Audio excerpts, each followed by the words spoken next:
Very yummy guys akong hinimo.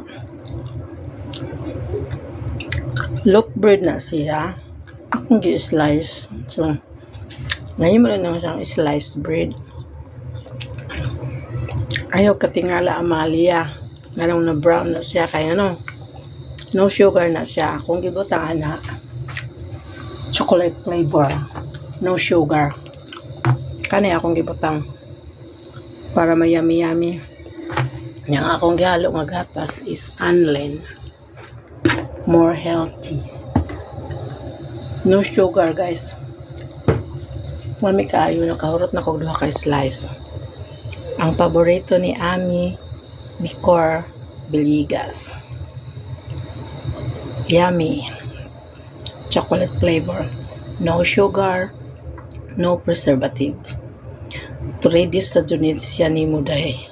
Kaya di mo siya makaog after 3 days na. Mag-mold na siya kaya man siya preservative. Nakahurot na kog duha ka slice guys.